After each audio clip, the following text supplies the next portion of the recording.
Hi, and welcome to a special edition of Culture War. I am not Tim Pool. My name is Hannah Claire Brimlow. I'm filling in because Tim is sick. I think it's going to be a great conversation. We're here tonight with Joe Kent. Hey, how's it going? Thanks for having me. Yeah, I'm glad you're back. You were here one of the last times I did IRL. Do you want to tell people a little bit about yourself? Sure. Yeah, absolutely. So, retired Green Beret, did a little over 20 years in the military, 11 combat deployments, worked for the CIA for a little bit, and then now I'm running for Congress in Washington State's 3rd District. Okay, cool. Yeah. And we're also joined tonight by the one and only Shane Cashman. What's up? Yep, Shane Cashman, staff writer for timcast.com. Happy to be here. I'm happy to have you. Well, to start off, I was wondering if you could give us a rundown of Washington's 3rd Congressional District. I feel like last time you were on, I'm pretty sure we were like, oh, cool, are you joining Idaho? And you had to be like, no, not us. Yeah, we actually get that quite a bit now because that's taking up a lot of the news. But Washington's 3rd District is Southwest Washington.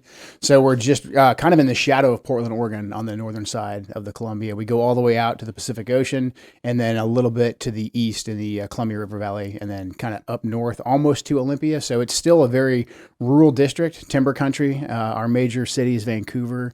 Right now, Vancouver is on the cusp of becoming what Portland used to be, which was like a great beacon for small businesses. A lot of the tech that's fleeing the rot of California and Oregon. And we're just trying to fight that back and keep it on that side of the river. But the rest of the district, really, it's timber country. The Columbia River with the fishing industry drives a lot of the economy as well. So. Yeah. Yeah, it's definitely a red district, but we're in a very, very, very blue state. And you've had a lot of population growth over the last 10 years, right? We have, yeah. Washington State, right now the Democrats in Washington are trying to take this away, but we used to have no income tax. Jay Inslee and the Democrats are trying to erode that as much as they can. So we were a beacon for a lot of folks to come and start businesses. A lot of retirees would flock up to Washington because we were kind of, as California imploded and Oregon imploded, people were coming up to Washington. They're running away from the debris. Running away, yeah. So what's the justification for taking away the income tax? Oh, there's no justification. They simply just want more money, and that Democrat desire to absolutely destroy your taxpayer base. But then the combination of destroying your taxpayer base economically, but then also letting law and order erode to the point that people just say, hey, I can't deal with the crime economically. There's no more reason for me to live here.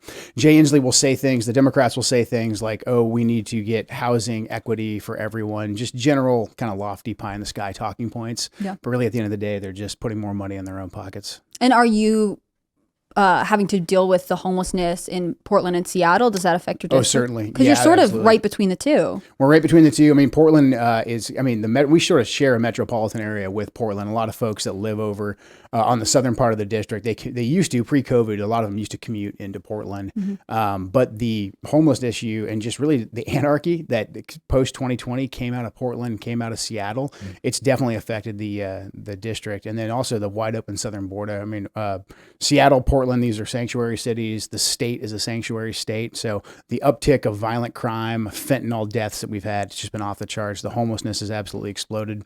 A big issue we're fighting is the reconstruction of the bridge that connects Oregon and Washington. And the Democrats on both sides of the river are destined to put light rail on it, and that would connect Portland right into our district. So we're fighting that tooth and nail. The woman that I'm running against, Democrat Marie Perez, she fully supports putting light rail from Portland into downtown Vancouver. I mean, it's been on the ballot 3 different times in the district, and we've rejected it because obviously that puts, we call it the Antifa Expressway, essentially, Antifa and homelessness just right into downtown Vancouver. So we're going to continue to fight. What was the police presence like now, post-COVID? Did that change in the cities? And yeah, I mean, so I think for one, police they're having a hard time recruiting police officers because there's a huge war on police officers, especially in Washington State. I mean, Washington Democrats passed a handful of laws that basically tie the cops' hands behind their backs. They can't pursue.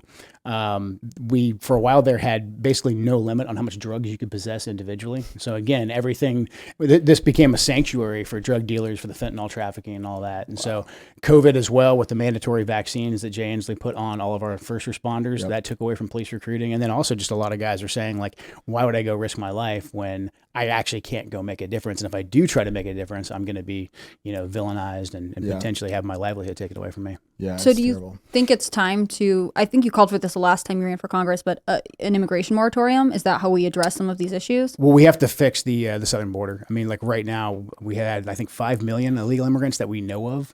enter into the country, enough fentanyl to kill every American multiple times over. So yeah, I think securing the southern border, ending the flow of illegal immigrants is absolutely key. And then look, I understand why some farmers and folks in the agriculture industry say, hey, we need to bring in immigrants. I think we need to slowly roll that back. But then also like the fact that we're just giving out visas for people to come into our country and take jobs that Americans should have, I think that's wrong. Because at the end of the day, like what's the purpose of our government? Is it to provide the best economic opportunities and then, the most secure environment for our own people? Or is it just for us to have an open border and no rules whatsoever? Right. And, really whatever's good for the economy, air quotes there on the economy, what's good for Wall Street and the people that own these corporations, is that what is in the best interest of the American people? I think it's not. So I think we really have to look at who we let into our country, which makes me some sort of a radical, I suppose. Yeah. Well, didn't Donald Trump just call for the end of birthright citizenship? I mean, that's one of the things that lures people across the border, which 100%. By the way is cruel and inhumane. 100%. I think that's right. I think that's right on. I mean, because really between the dreamers and then just the fact that like most of those people that came into our country illegally, they're looking for economic opportunity. I don't fault them because we have these crazy rules where you can break our laws, you can come here, you can get a job, you can work under the table. And then, hey, if you have a kid, the kid automatically becomes an American citizen. And then now you have this whole DACA issue. So yeah, I think taking away that incentive is just, that would take care of a ton of the problems. It's also inhumane really to say that, hey, if these pregnant women that are coming across the border, like if they get here and they can have their child, like they're going to automatically get American citizenship. We're just incentivizing just absolutely the worst behaviors. And then also inviting this wave of illegal immigration, human trafficking, drug trafficking, all that. Is illegal immigration a major point for the voters in your district? Yes, absolutely. How often do you hear about it? All the time. So, I mean, the I-5 corridor goes right through the heart of our district. And so the crime, the illegal immigration, and then just Washington State being one of the key places that illegal immigrants want to go to because they know that they're going to get pretty much all the benefits of being an American citizen. They're not going to have their citizenship challenged, and they're going to be able to not be deported in case, if a Republican gets into office or whatever. I went down to the southern border with Representative Paul Gosar about 2 years ago, and I got to see firsthand down at the Yuma crossing just how out of control things were. And I was talking with one of the Border Patrol officers, and she didn't know who I was or where I was from. And I said, hey,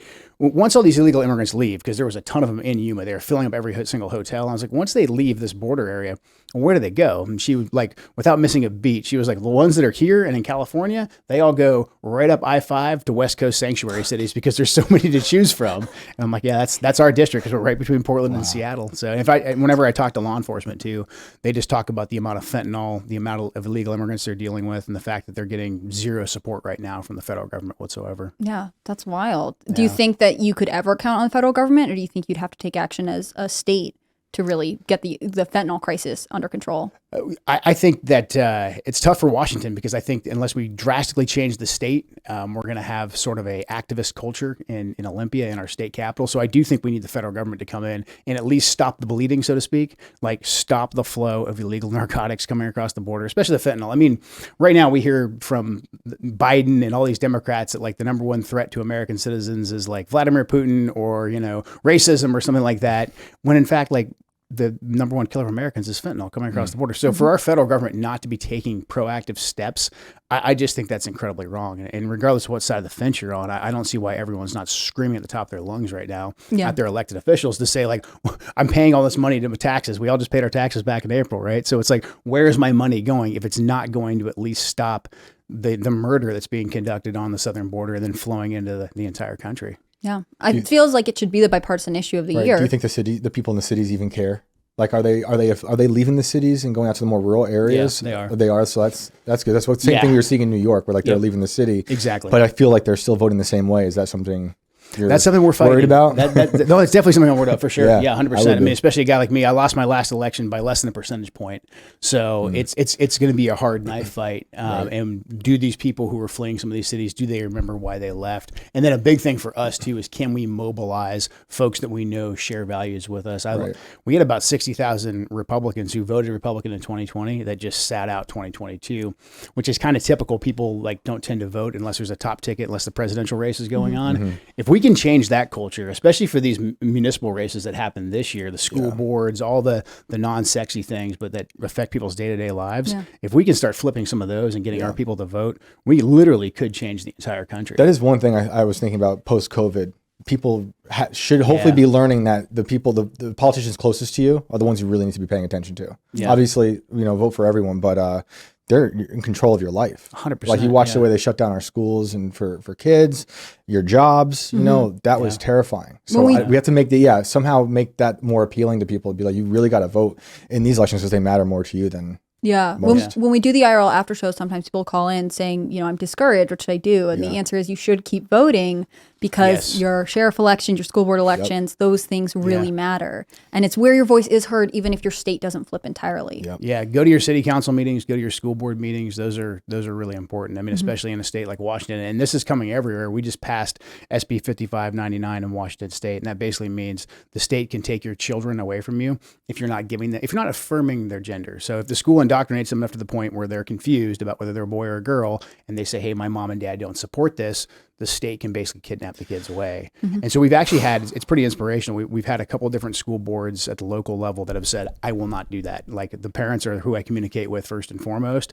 That's been a response to parents actually showing up at the school board meetings. But I think that's a warning to the rest of the country. Like that's not just crazy Washington state. That is the mainstream of the Democrat Party right now. This gender ideology. Does the state step in for that? When they does a school then reach out to the state being like, this kid's not getting affirmed by his parents, and then the state steps essentially in? It just got passed, so it's written in a very murky way, but it cuts the parents out. Like if you read the bill, I'd encourage most people to read it, SB 5599, it cuts the parents completely out of it. And it's designed basically that we think the parents don't know what's best. Like the language that Biden uses, especially during Pride Month, when he's saying like there are kids, like that basically got codified into law in Washington state. I mean, right now we have a referendum process. If you're in Washington state, find out where you can sign reject 5599, because if we can get 200,000 signatures, then we will get it put on the ballot come this November to completely cut out the legislature and repeal it. But it's scary stuff. It's really scary. I mean, I have young kids. We are out of public schools. We're never in public schools, right? But it's scary to think that you can send these kids to schools, and a lot of parents just kind of trust the schools. Yeah, because a lot of parents are not plugged in as much as we might be. That's right. To what's going on in schools, and they might see stuff online and think it's a caricature, and it doesn't really exist. But it's in a lot of schools. I mean, I walk by bookstores, indie bookstores. I'm looking at the books they're selling to kids, and they're depraved. Yeah, because it's sexual stuff for young kids about the queer ideology, and I'm just like, how? If you're not paying attention, you're going to lose your kids to the ideology because you're leaving them to the teachers to beat them over the head with that thought. Yeah, and then in a place like Washington, probably other states too. Yeah, if that doesn't go the way the school likes, and the state steps in, and it is really, really terrifying. Where do you think we went wrong? Why do you think we're at the point where people are even entertaining this kind of legislation? I think even 10 years ago, you wouldn't have seen a bill like this. Yeah. Unfortunately, I think a lot of conservative-leaning people, like we sort of checked out. We trusted institutions. We said, like, I'm going to send my kids to school. I went to public schools. Same. When I was going to public schools, I was like, what kind of a snooty person sends their kid to private schools? And what kind of a weirdo, I homeschool my kids now. What kind of a weirdo homeschools their kids? That was kind of the way I grew up thinking, but that's because I had this just baseline of trust in those institutions. And then just because of like kind of the way my life has gone, I start to question institutions more now. But I think that's kind of been the conservative model, is we put our nose in the grindstone, we work, we go to church, and we trust the school system. Why wouldn't you trust the school system? That nice teacher, why would she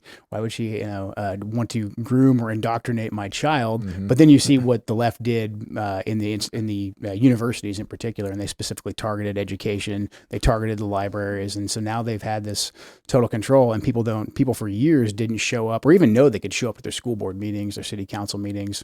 Lack of voter participation. With the left, I think you have this whole ideology that is very much their religion. Like politics is kind of like all they have, and so they go all in. And unfortunately, like we're the side that wants to be left alone, and the side that wants to be left alone, I think will always get beaten by the side that is just, this is ideologically where they're at. Do you think conservatives have an obligation to launch their own ground game? Should they be the ones infiltrating? 100%. I feel like the answer, and both of you are dads, happy belated Father's Day. Thank you. Is that you pull your kids, you homeschool, you find them do your own thing. But on the other hand, that leaves children whose parents aren't. It does, you guys in the most vulnerable position. Yeah. Conservatives have an obligation to intercede in the institutions that they feel they've lost. Yes, I think so. I mean, a lot of the folks that consistently go to school board meetings in my district, they've pulled their kids out, but they still go to the school board meetings. A lot of it too is just like our taxes still go to fund those schools. So it's like, hey, go be a good steward of your own taxpayer dollars and hold these people accountable.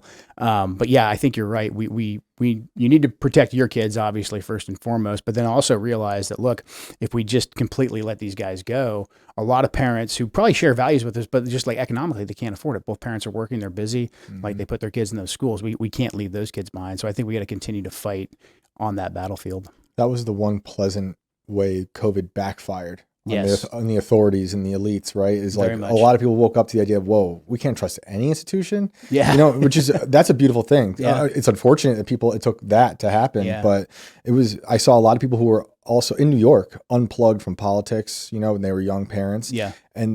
But they were left leaning, Mhm. and they saw the way the schools are messing with the kids or just shutting down. Yeah. And they're like, well, we can't survive like this. So they turned away from the institutions. Yeah. And but the right has seeded culture for so long, whether it was the universities, Mm-hmm. public schools, obviously the government, like all these things. So you got to find a way to get in there and change it. I think the universities are lost.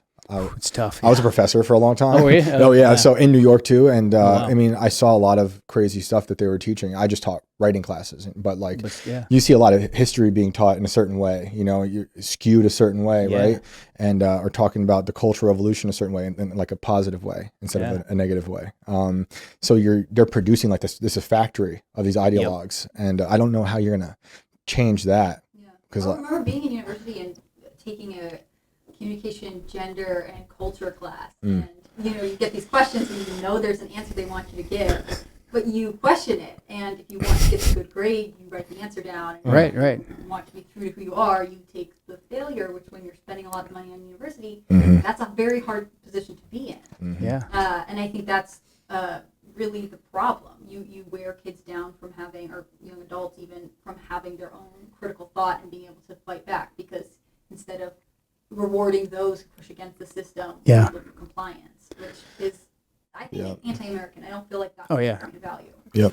I think if we can erode away at the institutional, I guess, requirement for basically every job to have a bachelor's of some sort, regardless of what the bachelor's is. I mean, that's all I got. I'm 43. That's all I got told in high school was like, Same. if you don't go to college, like you are going to be homeless on the streets. You won't be able to get a job.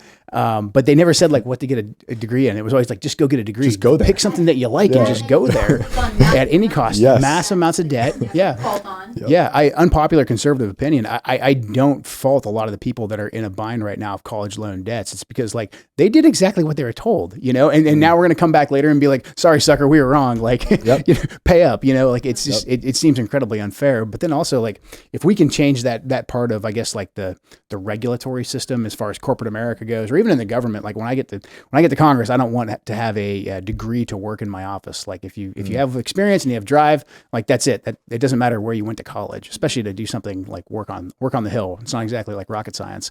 But if we can get rid of that, we'll take away a lot of those institutions' power to start that indoctrination process. We'll just kind of kill it root and branch. Oh, yeah. It's definitely true. There's an increase in community college enrollment too, which I find Yeah. interesting. I feel like the students I know who go to community college tend to be more passionate, even if they only get an associate's degree. It's because they have plans, they have things they want to do. That's so true. Because I taught at a private college and I taught at a community college. And when I was at the community college, I felt like I was actually giving to the community. It was all ages from all over the country and South America, a lot of like Mexican kids from Central America.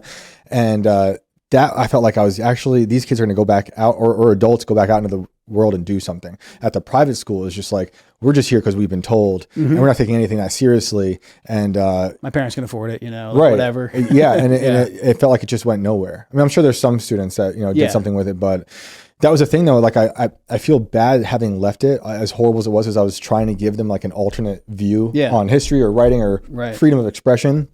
But then once the mandates came in, I couldn't be a part of the college, right? They effectively got rid of anyone who disagreed. You know, any type of dissent was gone. So I can't even imagine what those colleges look like today. But wired students today to think that the only place you can explore writing or any of your interests is in school, and that's just not true. Not at all. I mean, the factory mandate of you have to go to college to do anything is pretty recent. It's not what built this country. And I think that's interesting as we see more people pursue trades.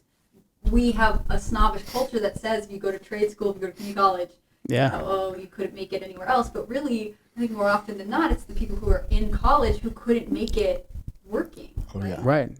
Exactly. And the trades are absolutely essential too. I mean, like, I think we need to have much more trades programs in high school, because when I was in high school, it was like, go to college where there's nothing else. I knew I wanted to join the Army, and so that was like how I rebelled. But like, there was no one saying that, hey, you can make a lot of money if you know how to be an electrician, be a plumber, a mechanic.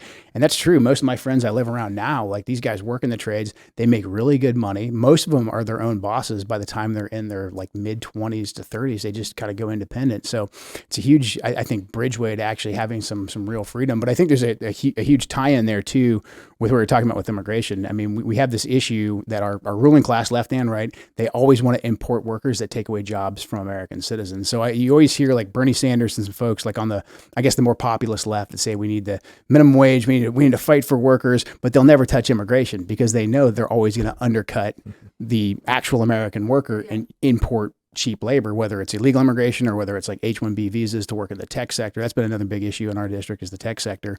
That's been overran by us, corporate America, importing massive amounts of foreigners to take away jobs from the kid who, like, I thought I did the right thing. I went to college. I literally learned to code, like I did what you told me to, and now I don't have a job.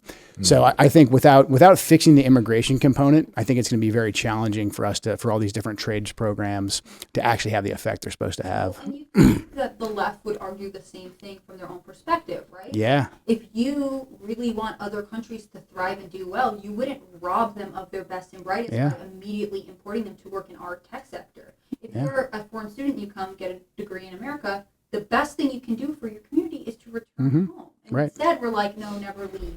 Take jobs away from. Here's a visa. And also leave your own country. Like, there is such an easy way for Democrats to argue in favor of immigration, in my opinion, and they just choose not to, because they ultimately know they're doing it for the shifted voter balance. Exactly. And they like those corporate checks too, coming from all the major corporations. I mean, Bernie Sanders a long time ago said that like open borders was a Koch brothers scheme. He didn't say that anymore. Like the Democrats are all in on open borders. Like, so there's no dissent whatsoever to like just flooding the zone of as much cheap labor as possible. I think what you're saying about the working class is really interesting. And I was thinking today about how over the weekend Biden had his first formal campaign event in Philadelphia, and he's got it wasn't it the biggest coalition of unions who endorsed him. Yeah, AFL-CIO. Yeah. Presenting himself as the head of the working man. Meanwhile, look at what he's put the working people through in the last 2 years. Yeah, it's crazy. If you go talk to anybody, I mean, just like right now, inflation. I think inflation's it's number one issue in my district, but probably throughout the entire country. I mean, Americans are losing like well over 1 month of wages. I think it's between like $7,000 and $8,000 just due to inflation, cost of fuel, and then Biden has the audacity to look at us in the eye and say, like, I'm the most pro-union, pro-worker president ever. When it's like, this is the guy that killed off our natural resources industry, but especially made us less energy independent. And now the price of the pump goes up, the price of all goods go up, and that affects folks that are in the working class first and foremost. Right. If you're pro working man, bring back manufacturing jobs. Yeah, exactly. I've never heard him talk about that. I don't think he has a plan there at all. No. Maybe not, don't do it. Was that the thing with Fetterman? Did you see that? Yes, that was Fetterman was there. When Fetterman called him like a broken bridge or whatever. Oh, yeah. I was like, oh my goodness. Yeah. I don't know if you have a chance in politics because you actually can make a sentence. That's rough. Yeah, I know, right? Yeah. That was one of the funny things. I was watching some, I think, local broadcasts from Washington with you, and it was interesting the qualifiers they use for your previous opponent. Oh, yeah. They call her working class. Yep. It was always working class. Yep. And it was with you. They might have said you were a Green Beret, but it was always with Trump supporter. It was with a certain connotation, right? Yeah. I always think that's the way they do that with the language is insane. They do with Biden. Like, they all do that, but meanwhile, it's the exact opposite of how they perform in politics. Yeah, exactly. Yeah. It's insane. It's been wild. How is your campaign differing from the last time around? Do you feel like you've made major changes, or do you feel like this is like round two, bigger and better kind of thing? Probably a combination of both. I mean, last time I primaried a 12-year incumbent Republican, and which is always nasty when you're going against your own party. We have a very late primary too, and we actually have a jungle primary system. Our primary is in August. So jungle primary too. So like multiple Republicans were on the ballot and only one Democrat was on the ballot. So there was just an absolute knife fight for a year and a half. And on the Republican side, I raised about $3.5 million. They spent about $14 million against me in the primary. So it was, it was pretty ugly. And so we kind of limped out of that as the Republican nominee. And so we were fresh out of cash. And so the Democrats were smart. I mean, I give it to the Democrats. They have horrible ideas, but their organization and their discipline is very impressive. They rallied around one candidate and then they saved all their fire. until that short general period. I just didn't have enough time to really unify the Republican Party. So right now, a big push for me is unifying the Republican Party. I've gotten 4 endorsements from county level GOPs.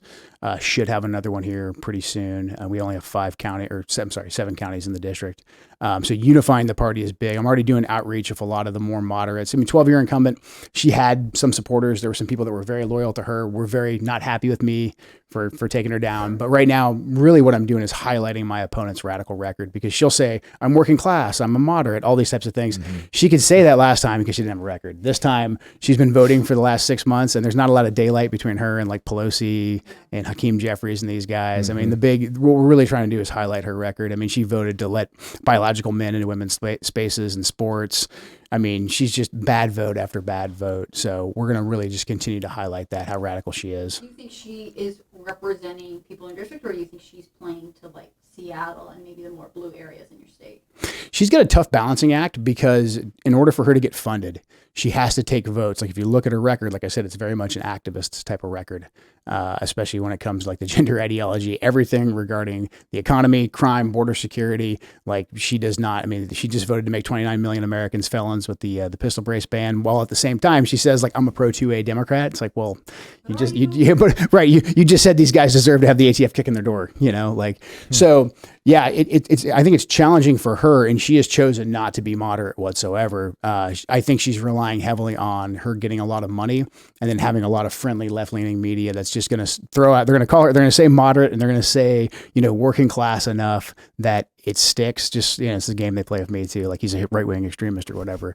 But I mean, again, she has to defend her record, and we're really going to be able to present her record and make her defend it. Yeah, I mean, that's great. There are 10 congressional districts in Washington, and there are 2 elected Republicans right now. How are they responding to your campaign? They're responding positively. Yeah, this is the number 1 seat to flip. If you talk to Kevin McCarthy, he'll say this is the number 1 seat. Lost by less than a percentage point. It still technically is like an R plus 3 or 4 leaning district. So we have a lot of good Republican unity. As sometimes I think things in Republican internet world seem like very, very divided. But I've got Matt Gaetz in the more MAGA wing, but I've also got Kevin McCarthy and just I'd say the more rank and file of the Republican Party supporting my ticket. Is the Democratic Party in lockstep with the unions out there, like they are in other places like New York City? I think at the top levels they are, but I went out and I participated in the Weyerhaeuser strike. I went out and hung out on the strike line last year with a lot of those guys. One of our big timber processing centers. Union people are our people. I mean, like they're very conservative. Yep. Most of them, were wearing their, whatever FJB T-shirts and their, and their pro-Trump T-shirts and stuff like that.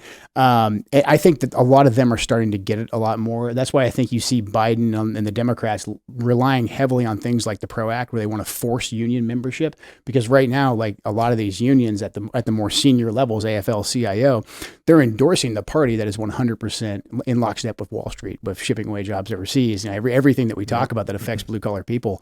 So I think the blue collar working class union folks are very much our people, as long as we can continue to mobilize them and just sort of show them that, hey, what you're hearing from your union boss, it's kind of like what you hear from CNN or the mainstream media. Like they don't have your best interest at heart. Of course, yeah. So what gets blue collar voters to the polls?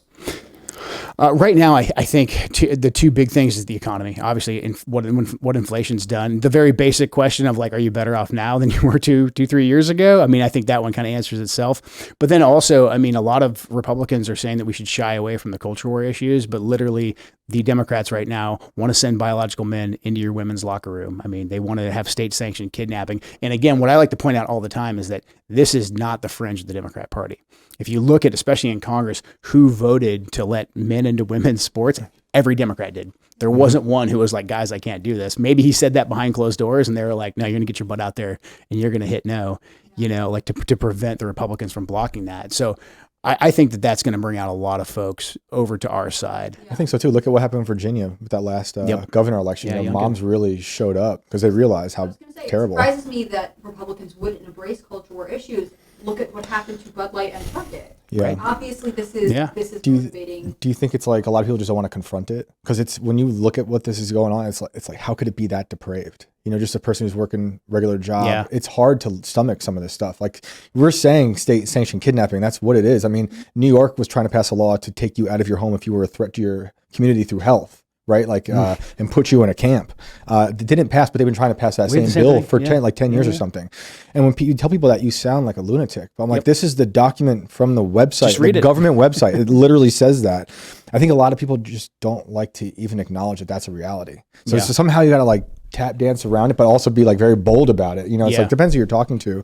But I've noticed that a lot with people like, I just don't want to hear anymore. I think it's getting forced. I think that the left really overplayed their hand. I think it's getting forced down people's throats so much. I mean, we were just talking before we started recording about how like Pride Month is over now. Like it was only Pride 2 weeks because people are like, we're sick of this crap. But like, I think, you know, through the lawfare, what they're doing, like to actually codify these things in the law, and then Biden releasing, I mean, if you just look at his social media, it's been nonstop. He had the folks going topless at the White House. I mean, like your average American's going to see that and be like, what is this freak show on the White House? Happy because we had the flag up, everyone. Yeah. You know, it seems crazy to me that a radical statement would be, you should only fly the American flag at the White House. Right. But by adding this flag, people were already upset, and then we get this video of this transgender activist topless. I mean, I thought for sure it was fake. But remember when they were like, it seemed crazy. Also, that no one there would be like, please stop. Like stop. But this is the same crowd of people that would. One of their biggest arguments against Trump was that he was not presidential enough. He didn't have decorum. He was not classy enough. Right. It's also the same crowd of people who were donating money to arsonists during the riot summer. Like Kamala was literally, her staff was giving money to the arsonists, right, to get out of jail. So it's really not that surprising, I guess. But did Biden get pushback for he said, I didn't like having a topless lady. They like walked it back. They were like, did they push back on him? Like, how dare you? They won't be not invited. I think there was a little bit. I mean, we saw this again with like the Bud Light thing. Yeah. But like got boycotted by conservatives who were upset, and I think rightly so. And then also gay bars stopped selling Bud Light because they said, how dare you not completely back Dylan Mulvaney? And so I don't feel bad for Anheuser-Busch, but they really did shoot themselves in the foot. Yeah. And that was May, right? That was or April. That was going into Pride Month, and now we have all of these corporations that are like, I really just can't take a stance on this. So again, it's interesting to hear you say that the Republican Party is saying, let's shy away from this when this seems to be like the silver bullet issue. Yeah. If you can get behind the culture war stuff, it is in some ways a bipartisan issue because we're starting to see, especially with women's sports. Just protecting our kids. I mean, look, at the end of the day, like, if you look at the polling on gay marriage and all these different issues, like most of us, I think we're just like, hey, you do you, you know, like whatever makes you happy, that's fine. We don't care. Have a great time consenting adults. Consenting adults. That was always the caveat. But then now they're coming after the kids, and so I think you've got a lot more folks. I mean, the Gays Against Groomers group's pretty active in Washington State. They come out to a lot of our different events too, and they're basically like, whoa, don't do this in our name. Like we're not part of this at all. Like we have kids as well that we care about. Like this is absolutely wrong. So. That's where I really think that they've overstepped. Yeah. Was the 12-year incumbent into the culture war stuff at all? Is that something like you have to? She was not. No, she was very much a like the centrist, moderate leaning kind of. I mean, her politics I think kind of harkened back to like maybe the 90s when like Republicans and Democrats could just sort of like disagree on, you know, what the tax rate is and maybe some sort of foreign policy stuff. But really at the end of the day, we all wanted the best things for our community. Just kind of generally not knowing what time it is and not knowing just how aggressive the left is. Yeah. Do you feel like since you ran last time, or maybe since your incumbent was last having to have a serious challenger, American values have shifted so that there are conservative values and there are left values, but there are not common values? That's a good question. Yeah, I mean, I think unfortunately we are losing that common like monoculture, you know, where people on different, you know, right, Republican, Democrat, whatever, could come together. I do think we are losing some of that. I think it's incumbent that we get that back. I don't think that's going to be done in any like one election. I think it's going to take a lot of effort from all of us. But yeah, things are incredibly polarized right now. There definitely is much more of a right-wing culture, which is good now because I think for a long time, the Republicans, whatever, conservatives, however you want to label us, we didn't have much of a culture. And I think that led to us not having much of a fight or much of a game plan. Whereas the Democrats, I mean, they had a culture and they had a game plan. Like I said, I disagree with their ideas, but I respect their discipline. But there is no more middle ground. And I think we're getting a lot more middle ground people like that meme pushed over to our side where it's like, hey, you don't have to agree with us us on everything. You know, like I've become friends with Tulsi Gabbard. She came out and campaigned with me, and she's fantastic. I mean, but if you listen to the big problems that she has with the Democrat Party, with corporate America, military industrial complex, I mean, she's very much aligned with us. And I'll always get people to be like, but what about this one vote that Tulsi took in the mid 2000s about guns or whatever? And it's like, okay, look, we can have a conversation about these different things, but we agree on the big picture items, you know. And I think we're gonna have another opportunity here with RFK Jr. because I think he's saying a lot of things that a lot of us agree with, but I think the Democrats are going to trash him in a very bad way. And so I think we're going to have an opportunity to bring a lot of those folks over to our side to say, hey, we want to hear your ideas. You know, we appreciate you guys as well. We won't we won't treat you like crap like the Democrats will. Do you feel like we have a disappearing moderate class? Because you were saying before the show, you know, there are no moderates. I just don't think there are. I think most Americans right now, especially like people of my parents' generation, they would say, well, I'm a moderate. Well, I'm an independent. You know, and what they mean is, they don't like politics. But if you really sit down and you talk with them, most of them I think are conservative. Like they don't want, you know, biological men, you know, going into their daughter's bathroom. Like they want us to have a southern border. Like they don't want us being involved in a new war every 5 minutes. Like I think these are basic kind of common sense conservative issues. But I think we have a lot of education to do. And I think showing how radical the left is, and they're helping us like we talked about, but I think we have to really stay on that and show just how radical these people are. Because all these folks that want to say like, I'm a moderate, like, okay, well then tell me what you like about the Democrats. Right. And usually when they talk, they're talking about like the JFK era, you know, or they're talking about Martin Luther King Jr. or something like that. Like, tell me what you like about the modern Democrat Party and show me what's moderate about that. They're sort of nostalgic for days gone by of the Democratic Party, which is sad. It means this is an old chorus, but the Democratic Party moved so far left, they left people behind. I think there are, like you're saying, a lot of people who identify as moderate or independent because they're just not that into it. They've got other stuff going on. Exactly. There maybe is one or two issues that they feel strongly about, but we don't leave space for them anymore. I would actually be happy to have a huge independent moderate class if we had common values. But as it is, you have to pick your sides. And I would rather be on the sides that doesn't make biological males compete against women. And that's radical, apparently. Yeah, and apparently that's radical, right? Seeking harm on your kids. Yeah. I mean, I can't believe I have to navigate that minefield. It's insane. Of even deciding who my kids get to see. Because like there's such a mind virus with some of these ideas that I don't want to rip out the reality from underneath my kids' feet. Right? Yeah. Like obviously he's going to have to contend with that, and I'm going to give him a good foundation, you know, as he grows up to like kind of make a defense against those things. But it's so like prevalent everywhere we go. It's everywhere, like like in Martinsburg, we had a drag show recently. Like and this state is fairly red. It was a public West all Virginia. age. That's crazy. It's crazy. Yeah. And like, you know, there are churches with pride flags, you know, so it's interesting that, you know, they've infected every level of your life, which unfortunately has made it so you have to talk about politics, which is like, I know like people don't want to talk about it, but I'm constantly doing it. What I'm finding is maybe the best thing sometimes is I'm trying to strip away like the labels, you know, like Republican, Democrat. If you like what you were saying, if you just talk about like the actual ideas, probably going to agree on a lot of stuff. Yeah. But it's like people are so brainwashed into, they hear one word, left or right, and they're like, oh, I'm drawing a line here. I hate that. I hate this. Yeah. So people, I hope, can get past certain like labels. And hopefully doing that will bring us hopefully closer together. Yeah. Hopefully. You guys have kids who are similar ages, so I'm going to ask you both. When you guys became dad, did you think this was the culture you would be raising your kids in? Did you see it coming, or did it kind of hit you like a ton of bricks? It hit me like a ton of bricks. I mean, I didn't get married till I was 35, didn't have kids until I was 30, didn't have kids till I was 35. So I was very much in the military, deployed a lot. Like I was in a bubble, you know, I kind of was in this, I think more of a traditional America, you know, and that was my focus. And I just figured, hey, I grew up in Portland, Oregon, for God's sakes. I figured, hey, I'll just, you know, wherever we end up moving, like we'll raise our kids there in the public schools. Like they'll go to schools with the people I work with. Like some things on TV seem bad, but overall things are probably okay. So yeah, it was a rude awakening. Was there like a moment that you felt like you noticed you had to intervene? COVID, just the COVID era, you know, especially, I was living in Portland because, like, long story, my late wife was in the military. She was killed as well.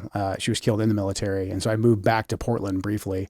right as COVID happened and right as the riots happened. And just talking to the people that I lived around, who were nice people, good neighbors, but they were like, hey, like there needs to be riot. We need to give them space to have riots every night. And I'm pretty experienced from my background. Like I understand what anarchy and violence is pretty well. Like, I'm like, this is not the direction this is heading. This to me seems Mr. like Former CIA is it's a no from me. Yeah, I mean, after it went on for a couple of days, I'm like, this very much has the hallmarks of like a violent revolution, a color revolution, however you want to categorize it. Like it reminded me of the post-Saddam era in Iraq early on, and the fact that like I couldn't get that through to my neighbors because if I brought up any of these things, they'd be like, "You don't think Black Lives matter?" You know, it's like, no, I don't think guys, that's what I said. That's not what we're talking about. We're talking about the fact that we don't want our city to burn, and so that's when I was like, I'm getting the heck out of here. I'm going to a more rural environment. And then just everything that happened with COVID when I started looking at, because my kids were my oldest was getting ready to go into kindergarten. So I really started looking at the public schools and I was like, oh my God, this crap is everywhere. And I didn't realize how much it had just penetrated even in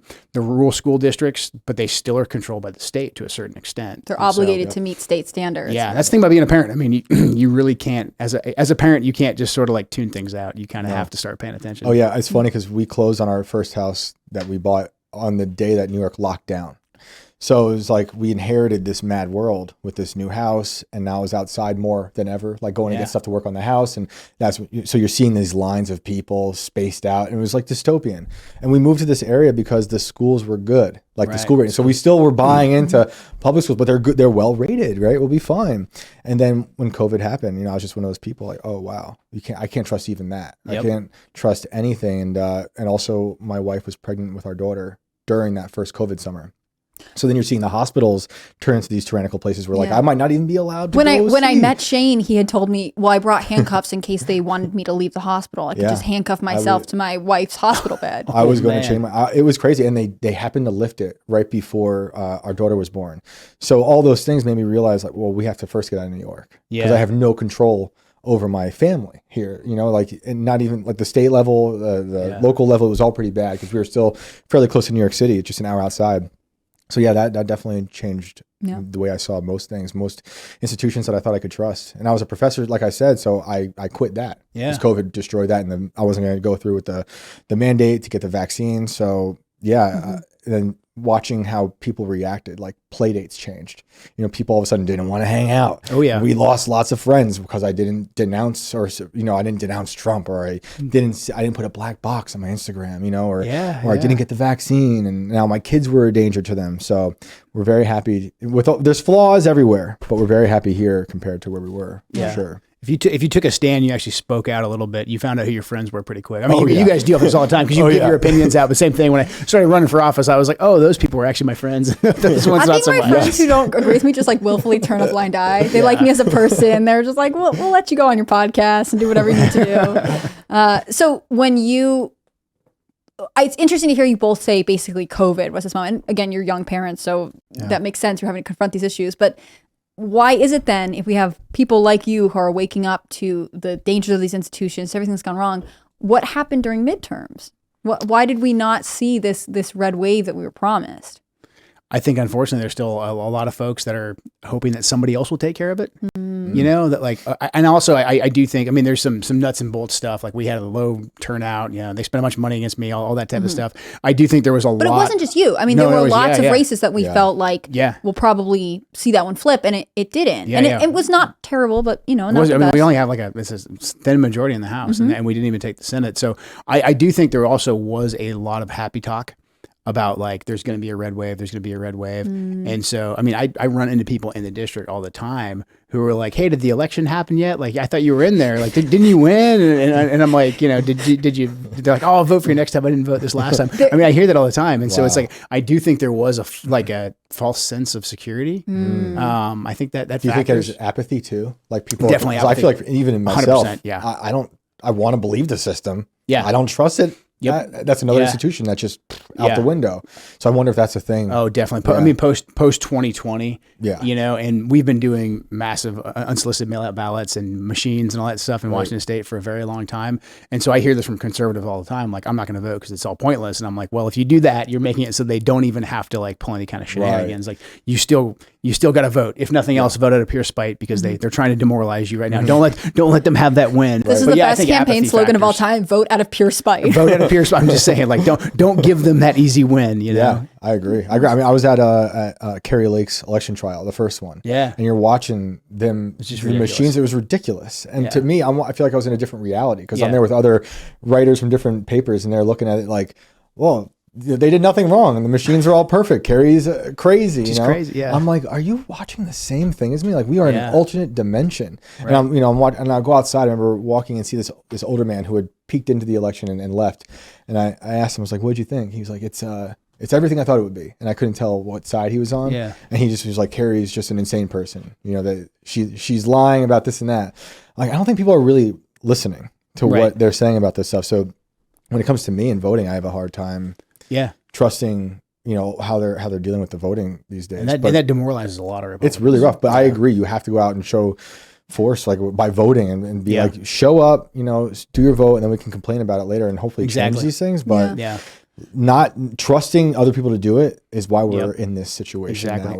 And ballot harvesting is another real big one too. I mean, as a Republican candidate last cycle, I did like 300 in-person town halls. I very much had the attitude of like, hey, if somebody wants to hear what I have to say, I'll tell you what I have to say, and my ideas and my stances on the issues, that will win them over, and they will be inspired to vote for me. And that works for some people. However, there's a lot of folks out there that, like, you do need to go and you need to get the ballot in front of them. And you need to make sure the ballot gets dropped off. And in Washington, we have no rules about ballot harvesting. The Democrats have it down to a science, so it's completely legal. But that was just like the opposite of conservative culture. Like, all of us were saying, like, we hate the mail out voting, so we're all going to vote on election day.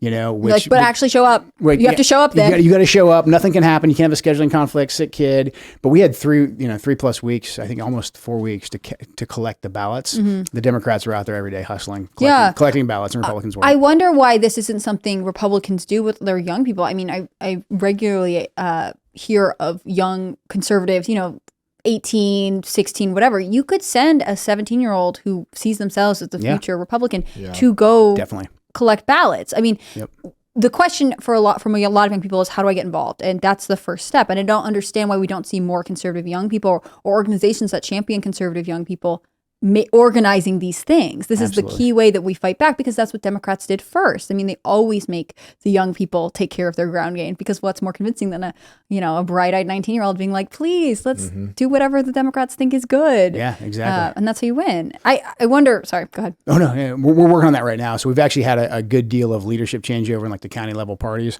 And so ballot harvesting has become like the battle cry at the state level and the county level. So we're getting more folks involved. But the young people, you're right too. The Democrats do a great job. They mobilize young folks. And unfortunately, that's just a battlefield that we are not doing that great on. I think we need to get more active. We're saying media. Don't go to college, do other things, including be active in your community. I mean, this seems like an easy fix to me. But of course, I'm saying it having not done it myself when I was 18 and from the internet. Are you into like a national holiday type situation for voting to make it easier for people? Like, is that the reason people just have to? I think that'd be good. I mean, I'd like to get back to all in-person voting. I agree. Show an ID. it's on a paper. It's a piece of paper. Like, it's counted there. Show Are you crazy? You radical? That's why they call me a far right wing guy. How dare you? How dare you, sir? Yeah, but I mean, we're a long ways away from being able to change those laws in Washington State. But I think that'd be good. I mean, look, national holiday. I mean, people are like, but what about shift workers? I'm like, fine. Like, let's compromise. How about 2 days of national holiday? Whatever it takes to get us back into voting in person, and this not just get rid of this nonsense mail out ballot stuff. I think and the machines too. I don't understand the argument behind the machines. People are like, oh, you're a conspiracy theorist. I'm like, well, that's cool. Then let us audit the machines. They're like, well, no one can audit the machines. When people say that though, didn't Elizabeth Warren also put out a thing like years ago saying she didn't trust them, those exact machines? Right. Yeah. So it's okay for them to say that years ago, but now we say it's a problem. Like, okay, there's something wrong with the machines. Like, well, didn't YouTube just change its terms of service on talking about election fraud? Yes. I mean, we know exactly where this thing's going. When you guys talk about it, it's not okay. But when the other team does, it's because they're doing, they're saving the democracy, I think, is the battle call. Yep. Do you think that people are more ready for, or like, what, a year and some change out from the next election? Do you think that there's a different energy maybe in your district or just generally going in? There definitely is. I mean, because we had the hard-fought Republican Civil War, but then the Democrats capitalized on that. There's a lot of Republicans in my district that are like, okay, we understand what happened here. We didn't unify, and the unthinkable happened. Now we have a Democrat representative. So for that's probably the most prevalent, I think, sentiment I'm getting from like the activists. But then for your average person who we need to turn out and vote, who probably didn't vote last time, the state of the economy, crime, and then I really think this trans ideology that's targeting our children. I think that's going to get a lot of folks that probably would have sat out an election because they don't care and they don't want to hear about Biden and Trump anymore. But now they're like, wait a sec, you guys just did what? Like you're telling my kids what in school? Like we're going to let guys go into my daughter's dressing room? Like I think that's going to bring folks out. Yeah, I think that makes sense. Is the state kidnapping rule, is that something that's in the news a lot, like local news out there? Like, are people talking about that They try and suppress it. Luckily, it's so great. It's so crazy that like Fox and a lot of the more, I'd say, mainstream right-leaning outlets have covered it. Okay. But locally, you don't hear much about it because unfortunately, our local media is by and large like very left-leaning, and they'll say, "Oh, it's a conspiracy theorist," you know. Well, and I'm sure they don't use the term kidnapping. No, they like, don't. No, We're supporting young people who are being oppressed by their parents. Gender-affirming care. Right. We have to affirm which their is care. the most misleading term of all time. 100%. Yeah, our editorial team doesn't use it, which I love. I think that's great. Yeah. That was just the rule that they put out. They're like, we're not going to use gender affirming care because it's inaccurate. Right. And our job is to present evenly sided information. Even if there's stuff that you don't personally agree with, you are supposed to represent the other side. But since they create the rules, now you step outside of the rules, they look at you and the editorial team as well, bad. And I will say, gender affirming care is easier to write than like gender-related medical intervention. That's a little bit lumpier. So when did you get into politics? Like, were you going to school board meetings, you know, back when you were leaving the CIA? Like, when did this become the thing that you wanted to do? I kind of got thrust into it when like I said, my late wife was killed in Syria. She was killed a month after Trump tried to get our troops out. I was actually deployed at the same time too. And so I wasn't in Syria, I was in Africa. And you had young children at this point? We did, yeah. They're with my parents, 1 and 3. And so I was like, okay, I have to step aside from like deploying and getting shot at for a living to take care of our kids and be a responsible father. But I had a front row seat to basically the way the administrative state, the deep state, whatever you want to call it, was actively working against President Trump. So I was in the military for the last 2 years I was in the military for last 2 years of my career were the first 2 years of the Trump administration, and then I switched right over to the CIA.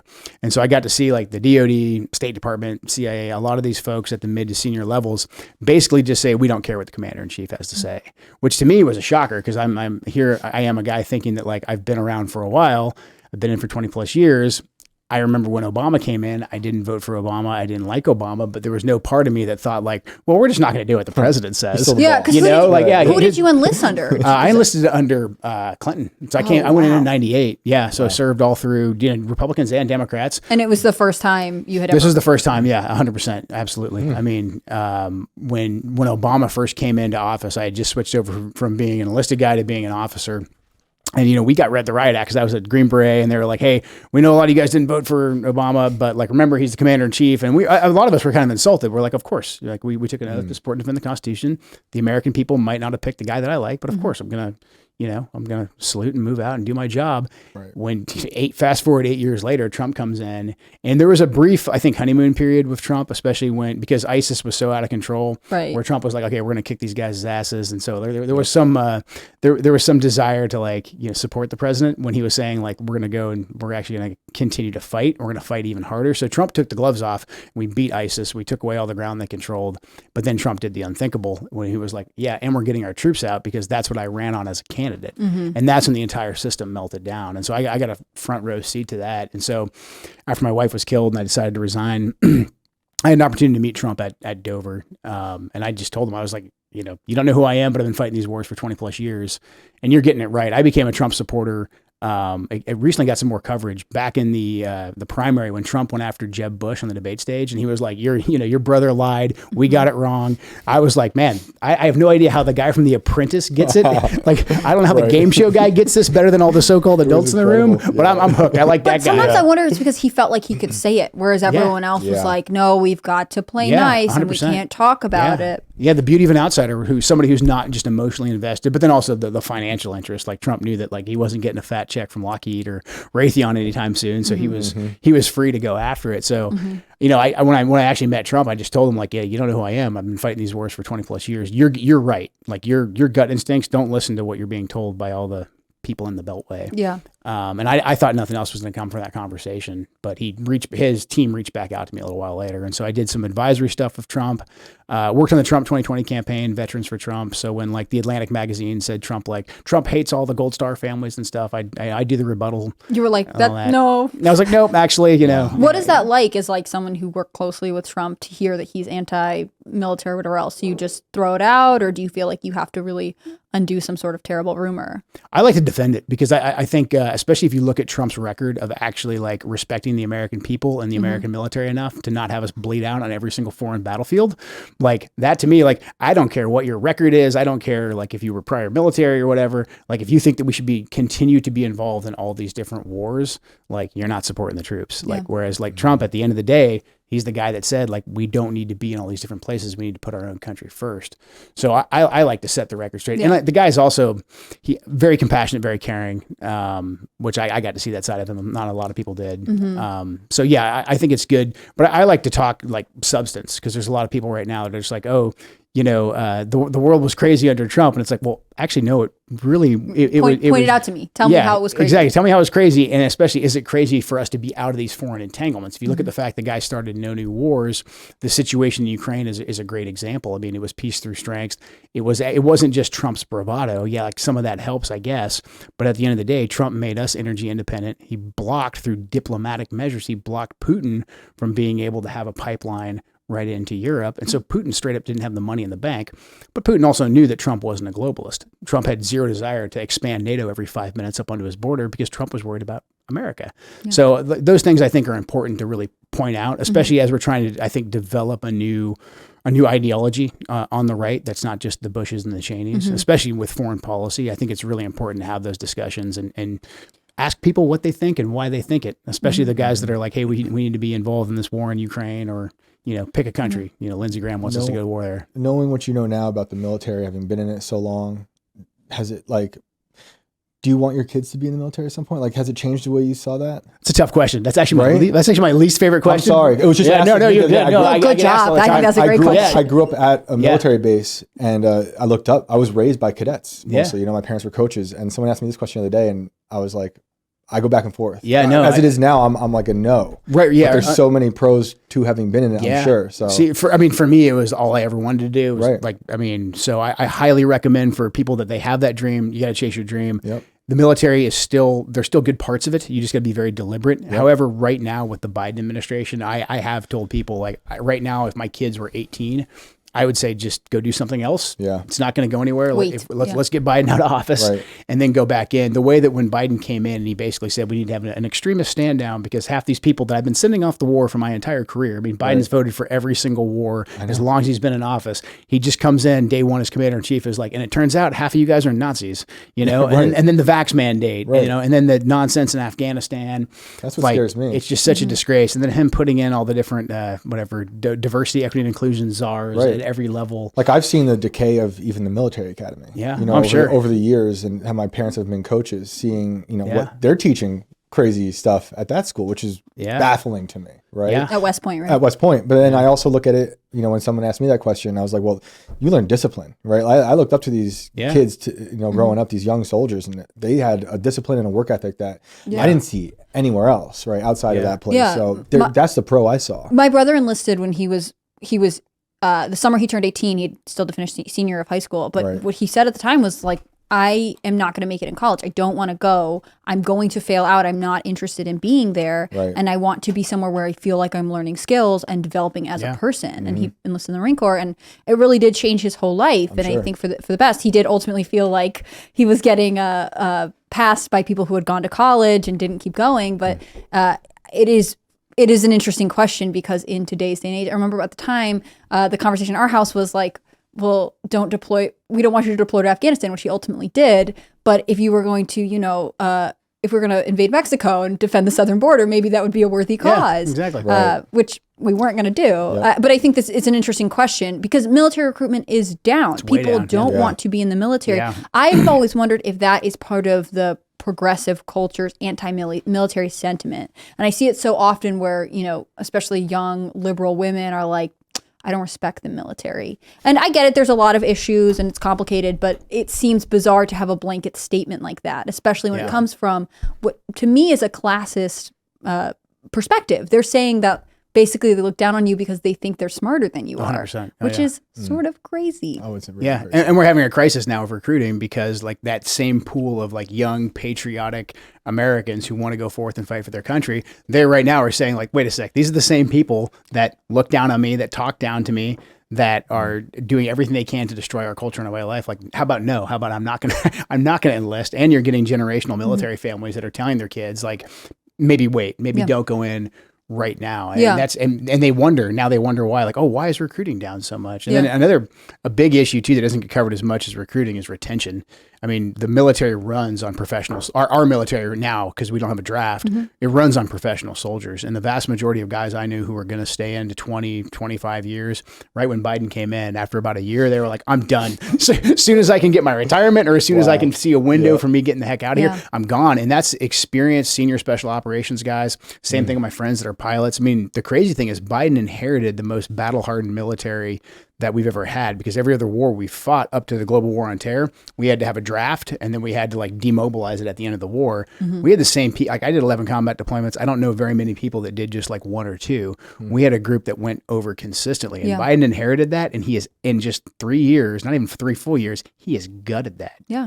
What I'd always read about military recruitment, I knew the thing about professional soldiers because already it's a narrow path. People leave more often than ever. But in terms of new recruits, very few young Americans are qualified to join the military. And so the like 10% of people who are, half of them are willing to do it. So we are never going to make any recruitment goals. But I found it interesting that, the Marine Corps does tend to make its recruitment goals. Branches of the military with a strong identity and set of core values, in my anecdotal observation, tend to be the ones that are successful. And I think that speaks to this desire to have culture and community that I think really progressive culture doesn't have. We're talking about this a little bit. I'd asked you earlier, are there two sets of values? And to me, one of the core tenets of being conservative is building these blocks of community at the family level, and then it's your local community, and then it goes up from there. Whereas a lot of progressive energy is devoted to pursuing individual and basically selfish desire. Yeah. Yeah, 100%. Yeah, I mean, the Marines are definitely the smallest branch, so I think it's like numbers-wise, it's a little bit easier for them to hit their numbers, but you're right, though. Sure, Special Forces. They do it. No, the Marines have an amazing culture, like they do. As a guy that was in the Army, I was in Ranger Regiment, and then I was in Special Forces, so we have our own culture too, but it's, you go in, because you're an enclave of a larger branch, you tend to be able to sustain culture. You go into general population too, and that there's not as much of a culture. The Marines have I was deployed a lot with the Marines, like they have their own very unique culture, and there's a lot of legacy families in the Marine Corps too. There's a lot of people who like their dad was in the Marines, their uncle was in the Marines, like they have a familial tie to it, and so it's like it is part of their identity very much. And so now you're seeing, I think, just because America's getting probably fatter and dumber too, like that's an issue, because like the Marines don't play around. They actually have really high standards. The Army and the Navy, because it's a bigger machine, they'll tend to kind of play with the standards a little bit. I think the Army is the only branch you can get into if you have hand tattoos. All the other branches you can't get into. Yeah. I could be slightly off on that one, but that's what I've heard. For a while there, the Marines wouldn't even let you have like sleeves, like you had to have. Says the man with full sleeves. Yeah, I'm never gonna make it. I had to go with the Army. Yeah, but yeah, so the Marines still have pretty high standards. I mean, and but do you think that's what people want? They want this call to like be higher than yourself. Yeah, definitely, and they want that culture. Everything that's we're told nowadays that's like toxic, like. They want that, toxic masculine culture. And that's basically what the Marines are. I hope they don't lose it with all this nonsense. I think they're fighting it silently as hard as they possibly can. Yeah. But that probably speaks to why they're actually hitting their recruiting numbers, because people are still like, okay, that's something I can put my fingers on. Like that's a real thing. I want to be part of it. Yeah. Do you feel like you're both dads of sons? Do you feel like the culture of toxic masculinity is something you have to prepare them for, like being told that you are the problem because just you're a raise man? them like a good man. Like, and if someone defines that as toxic masculinity, I think that's absurd, right? Yeah. and just keep them away. I mean, I think you have to build your own culture. I mean, I like to compare my childhood of the way my parents raised me. I think parents like my parents' era, they had to be less deliberate. They could just send their kids to a public school. Every neighborhood had like Boy Scouts. There was football teams. It was just like it was pretty easy to find. There was masculine role models everywhere. Whereas now, I don't think it's that way at all. Like you've got to build your own community. Like we have a jujitsu gym that we go to with our kids that specifically has a class for all the homeschool kids so they can interact. But there's a lot of families there that we almost all share values with, and same thing with our church. So I think being deliberate is absolutely key, and just shielding them from that nonsense until they're old enough to like filter and understand that like, hey, this is propaganda coming from the people that want to make you weak. That's an interesting line to dance when you're raising the kids. Is like you don't want to completely shield them because you don't want their brains to break when they enter this like other dimension. You're like, wait, what? So it's like, I'm not telling them about it, but I'm also like, I'm preparing them. I think what's changed for me the most is I didn't expect to make religion so important in my life, because I spent years without it. And then I'd be like, this is the only anchor I have to give my kids in this crazy reality. So hopefully that plus, building that community and finding people that share values is going to give them that like immune system to be in the crazy world. You have to supply them with the blocks of community, because otherwise they're just adrift on their own.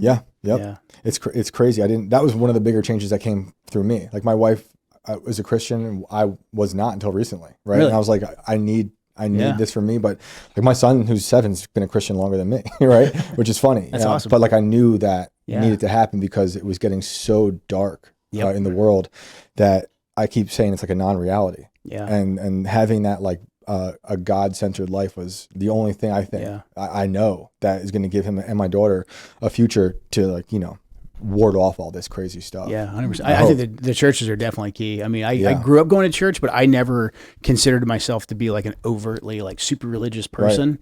I mean, I always believed in God, always believed in Jesus, but having kids, it's like, we've got to find a good church. We've got to get them involved in the kids group, the jam group, whatever it is, and keep them in that community, because we at least know that we share the most fundamental values with the people that they're going to be around. Do you think that there's a relationship then between a culture that says don't have kids and the culture that is non-religious? I mean, they're kind of encouraging people to not find a church. Because I've heard this, for a lot of people, that when you have children, you go from being like, oh, I go to church on Christmas and Easter with my parents to being like, we're going every Sunday. We're being involved in this. I feel like it's interesting to hear it from both of you that you guys chose to have children. And again, it had that renewal of faith effect. I mean, or complete creation of faith. No, I had to. It was just becoming too depraved everywhere else, and we kind of had to, like, I don't want to say interview churches, but we had to scope out a lot of different ones. Like there's pride flags on certain churches, and I'm not 7 foot in those, but I'd have to make sure it was the right. emails. I'll be like, please give me your stances on these things. Because you're not going to find them on their website. And like, it's an awkward. I've done it once in person, and I will say I get a little bit awkward about it because you feel bad. You want to be like, I want to come in here with an open mind, but also I know that these are fundamental values that I will not break, and because I grew up Episcopalian, so the Episcopalian Church and the Church of England have shifted a lot, especially when it comes to transgender issues. They are now saying like, well, maybe we should support kids to transition at any age and things like that. And I just know that is against doctrine, that's against theology. And you're seeing the break in these things. You'll see it a little bit with the Methodist Church or the Congregational Church.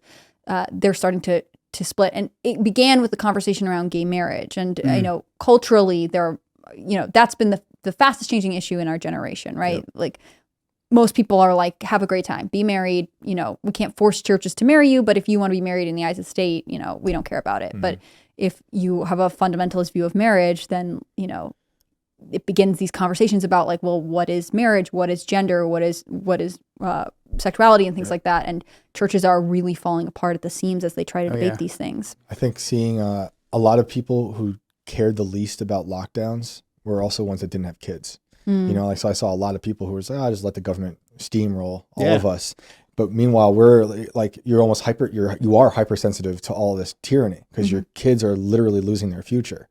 So like you're fighting that. And this would be interesting to see how, because I think the map has changed. I mean, you're talking about how people moving from cities. I saw people leave New York City to come where we were. We left that part of New York down here. And it's like you see people leaving California, going to Florida or whatever. So it's gonna be interesting to see how that all changes in the next 10 years. Even. I mean, I'm sure you felt it a little bit in the election, but did you have people leave Seattle, or did people flock to Seattle during COVID? Oh, they left. Yeah, Yeah. They fled. They fled the cities, especially after riots too. Yeah.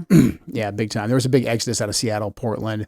So, and then also, unfortunately, we've had a big exodus of conservatives from the state that are just leaving, going to Montana, Idaho. I mean, I probably talk to conservatives, folks that are in my district that I know or share my values. They're like, yeah, we were just out for the weekend in Montana looking at houses, or, you know. Don't go. I'm like, where are you going to go? I mean, we were talking about. I need your vote. Yeah, I was like, just wait, you know, like, but we were talking about Texas before, and it's like, I ask people, like, where are you going to go? I mean, because look, a lot of these folks, a lot of the people that voted for these bad policies, they're going to the same place as you are because they destroyed one area, and now they're going to go to, I mean, I've heard people saying that, hey, there's a whole movement in some of the bigger cities in Montana to flip them blue as well. So it's like, it's coming to your front door. So I think you should just make a stand. Obviously, like, if you got to get out of a big city like New York, Portland, like the big ones, I would get out of those, but you do need to find your community and make a stand. Well, and especially if you have young children, like you were saying, you grew up not that far from the district you now live in, so probably with you having young children, you want them to be near family and people you know. Yeah. I think it's a lot easier to be like, well, I'll just leave when you're single. Basically, when you're unmarried or you're only married and you don't have any kids. Yeah. I mean, I'm sure you've had to make similar choices, Shane, about being like, we need our kids to be around the building blocks of a community that we would want to be a part of. Exactly. You can't do that if you're just picking up and moving all the time to flee the blue wave. Yep. Yeah. And you're just, at that point too, you're just hoping for like an election or for some other policymaker to save you, which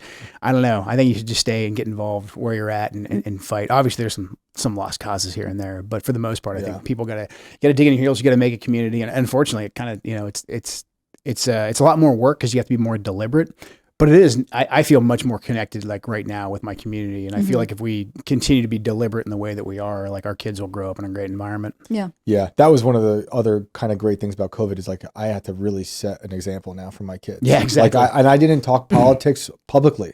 Really. I wrote other things for other magazines, and then the riots happened, the lockdowns happened. I was like, if I don't say anything now, I'm setting a bad example for my kids. So I'm going to lose all my friends now. Yeah, I'm going to speak out. Right. Yeah. And we're going to move and all that stuff. Yeah. But I'm glad I did. I wouldn't change anything. Yeah. 100%. It was just so bad. So because this is a moment in history. If we overcome it and we keep pushing, we actually stabilize the ship and bring back some sort of a common culture. People are going to say, hey, what did you do? Right. What were you doing in all those years where it seemed like we're going to lose the republic? And so people got a choice to make. So what is the common culture? Like if we could define our ideal common culture, knowing that not everyone's going to see eye to eye on everything, like what would be the core values in your opinion? I mean, I think the core values of us taking care of our family and our country are huge, and they're very fundamental. And you can completely disagree on like, political issues or whatever. But at the end of the day, if you want to take care of your kids and you want people to actually get married and reproduce and have kids, I mean, I think it says something about the society when there is an entire movement that says like, don't have kids, kill your children, don't have kids. Like that just means your society is dying. That's what I always continue to wait. Wait until it's freeze your eggs and just push it off. Freeze your eggs and wait until you have like a 4 or 5 year window, and then like, I mean, that's just insane, you know. But like, I think having a culture where it's like, hey, we value the family and we value our country. Like family and country are very, very real things that we fight for, we protect, and we help each other out. Yeah. You know? It's funny because as you're saying that, I'm thinking of the Kennedy family, because this was something that I've read was a big part of this now, as we know, a very Democrat family, right? They're Catholic, so they had a lot of kids. They were very family oriented, and then they were also very service oriented. Yeah. They were trained to be, to think of their community and how they could serve it. Obviously, I don't know that I would have picked the ways they chose to, but on the other hand, I would like to have neighbors who also value family and community service. Yeah. It's wild to see. Yeah. I mean, we're seeing a lot of kids in our neighborhood who have meaninglessness. Like they're not taught anything about, I'm not even just talking about God. I'm just talking about like in terms of work ethic or, caring at school, or everything's very nihilistic. Yeah. Which is one of those things that I'm trying to shield my son from now, because it seems like a lot of his friends who aren't at his school or in his church, they're very, down and out, and they're young, right? And so I don't know if they're absorbing that from their parents or from being on the TV too long, but that is one thing that's really bothering me. Is like, are those kids gonna be able to turn around? So I'm trying to set an example for them as much as I can. Yeah. Right. But do those kids just get worse growing up, or does that nihilism Do they flip it somehow? Which would be like, is their rebellion going to be to rebel against nihilism growing up? I don't know. But I hope so. there is an increase in young people who are going to church. I mean, we are seeing a sort of strange conservative echo chamber as people look for community in a way they never had it. I mean, it is interesting to see these very small shifts. I think it was 2019, I started seeing the reports of Gen Z is the most conservative generation. But when you look at it, it's like they are slightly more conservative. They are majority so left leaning. But that's still, in some ways, an interesting sign. Progress, yeah. I always hear the term the pendulum swings, right? Like, yeah. And now, what does that mean when we start to see a church going to a interested like young people? You know, you're gonna have these hippie parents who are like, no, are you sure you don't want to change your gender? And their kids are going to be like reading the Bible, like, please, exactly. I want to save you. That's how I joke around all the time that like growing up in Portland, the most rebellious thing I could do was like enlist in the army and go to the Ranger Regiment or whatever. But I think there's a degree of that. But I think you're right though. If you look at like what culture's feeding people, it's hopeless. It's hopeless. I mean, like what do you? I mean, you can't even convince people right now to like do basic things like join the military, like have a family. Like we're attacking like having a family. We're attacking serving your country. Okay, so then if we take those things off, what's left? Like to become a TikTok, YouTube star, materialism. To constantly seek affirmation from the internet, the vague and faceless internet. Yeah, exactly. Get likes on it. I mean, it's crazy. And then we wonder why we have a mental health crisis. You know, we just continue to feed people drugs. And that's it. And they're on drugs. Yeah, here, have some drugs or whatever. Make it better. Yeah, here, have some drugs. That'll make everything better. Yeah, you just need some of these to balance you out a little bit. But yeah, I think if we can really just highlight how there's nothing else there, like that's all they have, and over here on this other side, there is some hope. I think we could eventually get back some kind of a common culture. Sometimes I think the best thing conservatives could do is just like have more fun. Like there was that list that came out. Do you remember this a couple months ago? And it was like reasons to have kids, reasons not to have kids, and the reasons not to have kids is by some like feminist. It was like 250. Chelsea Handler. Maybe I can't even remember, but it was like 250 things wrong, and the reasons to have kids were like sometimes they'll mow your lawn for you or something. It's like very self-serving, and I find this to be like the opposite. Like if you get lost in the Instagram algorithm of like young moms who will be like, yeah, it's hard. These children cry and are difficult at times. They always say it's worth it. They always find value in this. And I think that's what we don't stress enough to people, like the positivity and the optimism.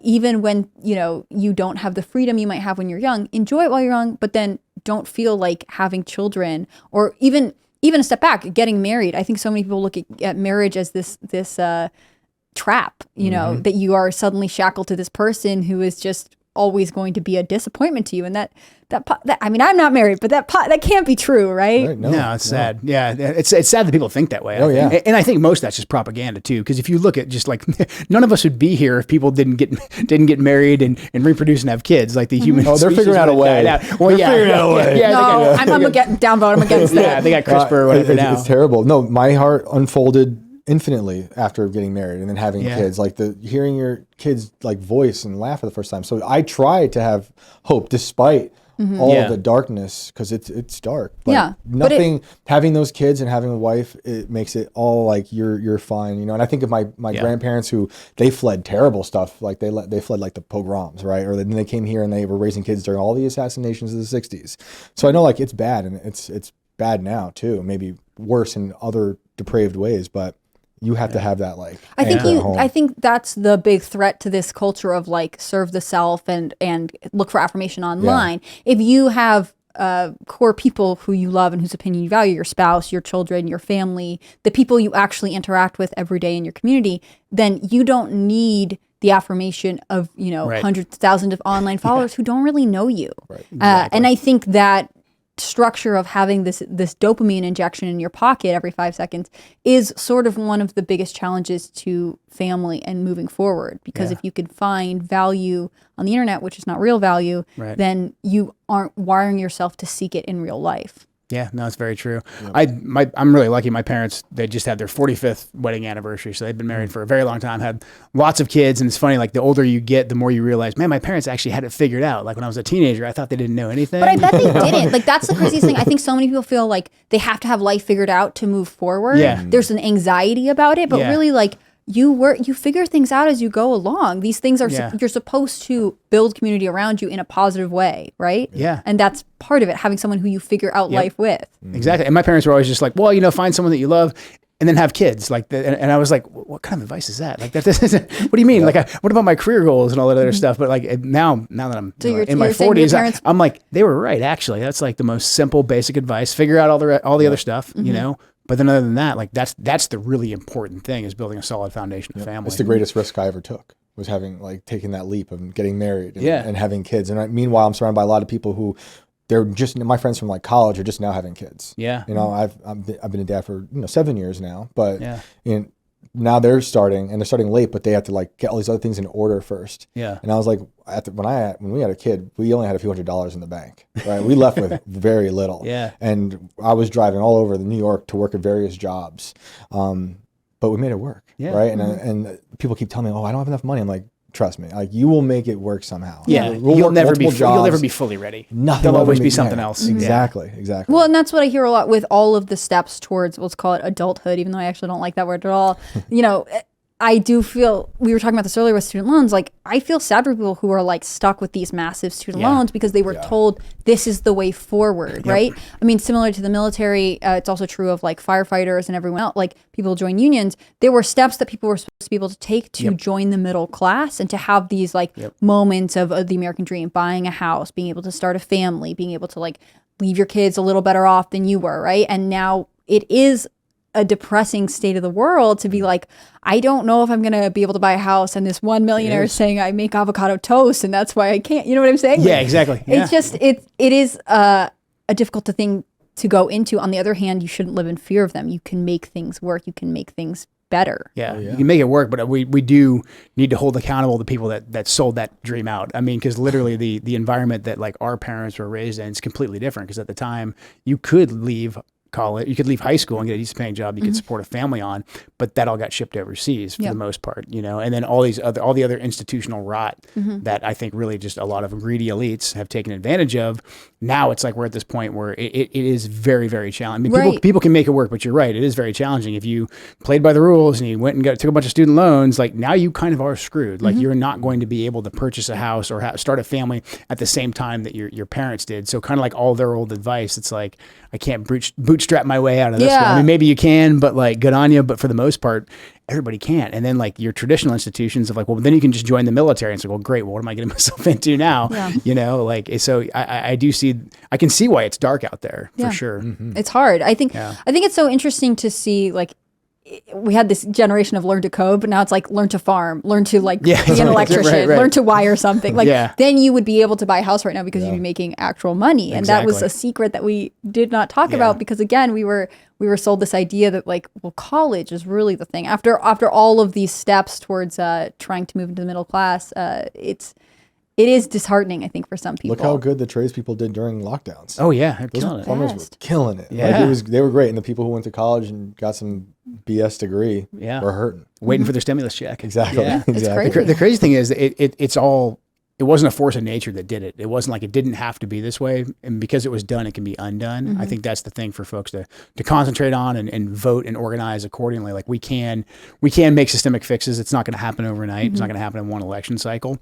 But if we identify what the key problems are, I think especially if we get the economics right and we start bringing back a lot of the manufacturing, we have more protectionist trade policies, immigration, those types of things. We can create that economic environment, but then we have a lot of work to do in the culture where we say, hey, look, the opportunity is there. Like let's get back to actually valuing family, because you can have all these things. And I think in some ways, like trusting young people to become good adults. Like I think about, probably this is an issue that comes from Washington, the long haul trucking industry. You can't get into it when you're 18. You have to be 20 to start. But that means if you leave high school, not wanting to go to college, you can't, you have to do something else for 2 years. And at that point, you've already started a career. You're unlikely to then turn into this industry that is now dying off. They desperately need people to join. And I find this fascinating, because the justification for not letting 18-year-olds drive semi-trucks is they're not good drivers. We don't trust them, which is sort of bizarre, because let's just send men who have families on the road for long periods of time and make their home lives unstable and then create all kinds of problems. Like, And if there's a war, they'll give them a tank to drive. They'll give them a tank to drive. You can buy it. Then it's okay. Yeah, it doesn't make any sense. I think this is the strange thing about our culture. It's like we say that we love the young people, and at the same time, we don't hold them to a standard of being able to be effective. Yeah. We were talking a little bit earlier about, you were saying the kids at community college had something they wanted, and the four-year institutions and the private schools, they're there kind of being babysat. That was my experience in college. There were some people who were really passionate, were driven, had something to do. And then you had other people. I remember talking to this one girl, and she was saying, well, I'm going to get my master's because I don't really want to be an adult yet. Yeah. You want to be like, you're going to spend how much money getting a master's degree to then what? Procrastination through debt. Yeah. But we did in our legislation laws, with the example being long haul trucking, tell them, well, we don't really trust you to do the work. We don't trust you to do the things. Yeah. Which is crazy. Yeah. And there's so much that is excessive government regulation. I mean, even when I was a kid, which wasn't that long ago, you could get summer jobs. I think from the time you were like 14 on, you could work fast food, you could go stock the shelves at the grocery store. But now kids can't do that. And so like they don't get to take these intermittent steps into adulthood, or go and like, hey, if a 16-year-old wants to eventually be a long haul trucker, like why isn't there a program where he learns how to inspect the vehicle, he like learns some basics of driving, like those types of things. Like we have a real issue right now that most of our electric grid and everything we rely on is heavily digitized, and the Chinese can hack into all that. And so why don't we have backup analog systems? Like why aren't we teaching people these types of things that a long time ago were offshored? Why don't we just bring those back? I mean, I think that's key, but also let young kids actually get out there and work. Yeah. Yep. Do you think there's a NIMBYism to it? Like with manufacturing jobs, no one wants the factory to be in their neighborhood. Do you think that feeds into the resistance to bringing it back? Or do you think American culture would be happy to see manufacturing jobs return? I think American culture would be happy to see them back in the areas where they were taken from in particular. Because when those factories leave, we had a paper mill in one of our cities that basically it got bought up by Koch Industries. The Koch brothers gutted it out. It used to employ about 1,000 people. Now it only employs about 100.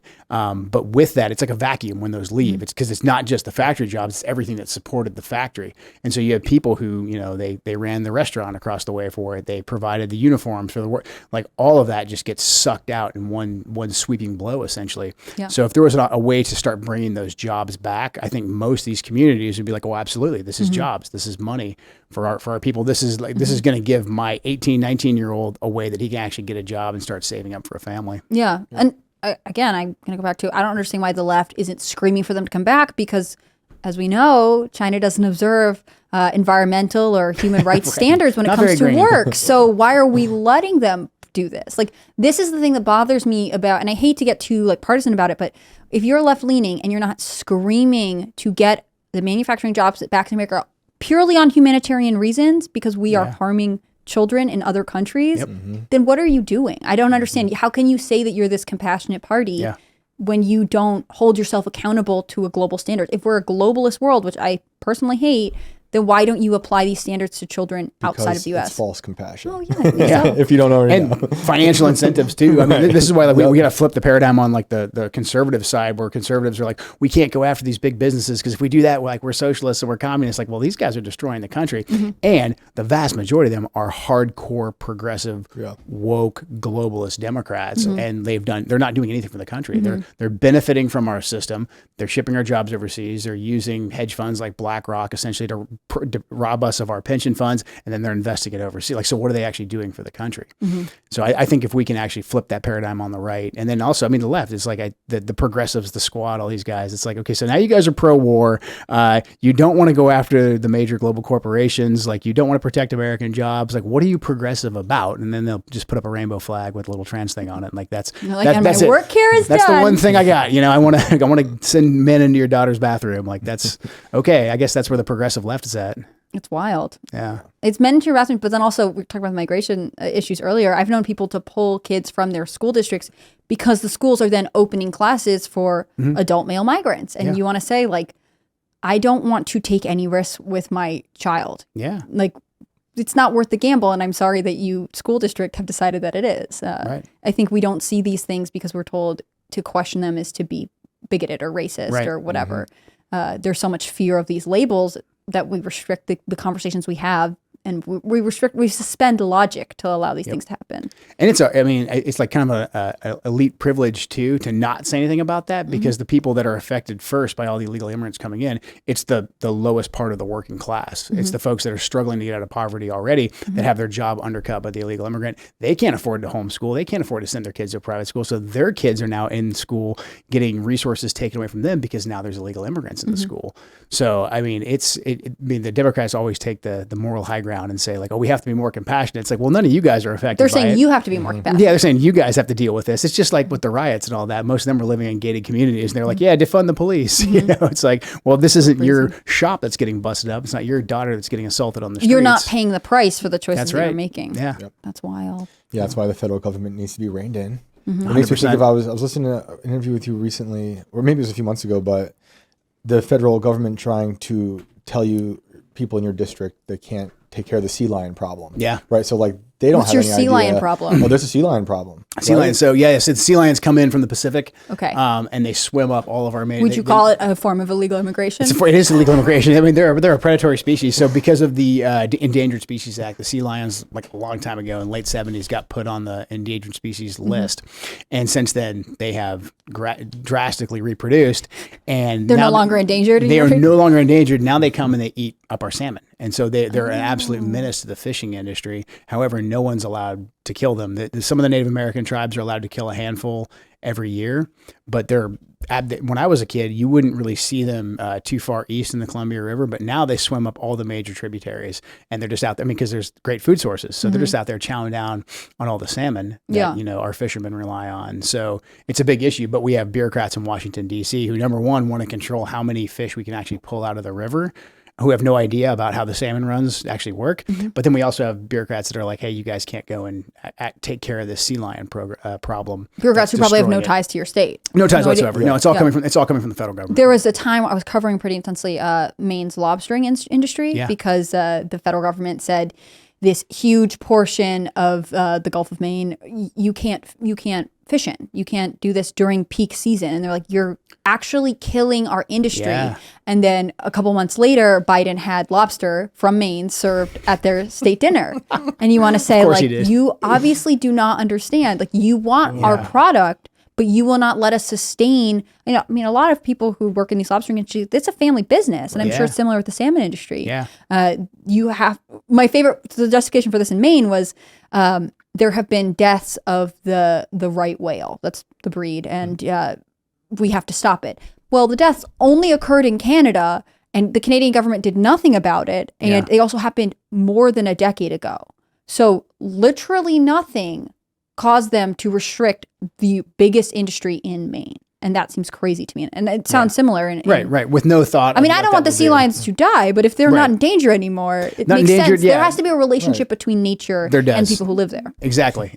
So, I mean, that's a big issue. And then also just the way that the salmon runs are regulated. Like every year, the federal government will put a cap on how many fish can be pulled out of the river. And like whenever. What's it based on? It is based on an estimate that they make about a year out. And so if they're wrong, but the thing is with technology, we count the salmon that are coming through the different dams, the different fish ladders. So we get like day to day. And so like this last year, we had a historically huge run, but the federal government made their projection like a year ahead of time. And so right before Labor Day, which is like people had plane tickets bought, like it's a big fishing destination, they said no more fishing. So like we lost, I think, millions of dollars going to the district. Commercial fishermen, a lot of our river guides were just absolutely furious because people who had invested in coming up and fishing during Labor Day, all that was taken away. All the hotels, all the just basic tourism economy that these people rely on for the rest of the year cut off because Washington, D.C. couldn't bother to have their systems updated to what the current head count of fish was. And it's just like... Well, and why should they get to set the standard? Right, exactly. Is this where the RAINS Act comes in? The RAINS, that is? And absolutely. Is that passed? Or the Democrats, pretty much every Democrat voted against it. Do you want to give a rundown of what that is for anyone RAINS Act, I can't remember off the top of my head exactly what it stands. It's like reining in excessive government regulation. But basically, this would restore the power back to Congress because Congress, the legislative branch, they're elected by the people and they're supposed to make the laws. But what we've had in our country for far too long is unelected bureaucrats in our agencies basically passing laws through regulation. And so the RAINS Act says if you exceed a certain price tag, I think off the top of my head, it's like a couple million, I think it's like $3 or $4 million. If your regulation is going to cost $3 or $4 million, then it's not a regulation that is the agencies don't have the power to make that regulation. It has to go before Congress and actually be passed as a law. So it would start to claw back a ton of government overreach. It's very similar to the EPA versus West Virginia Supreme Court's case. That's a Rand Paul. I think he's back in that, right? Yeah. Yeah. It'd be great. Yeah. It's insane how they can control something that has no effect on their lives or they know nothing about. Right. Yeah. But it makes sense. That's how the government is run. Yeah. For now. The fourth branch of government. Yeah. Yeah.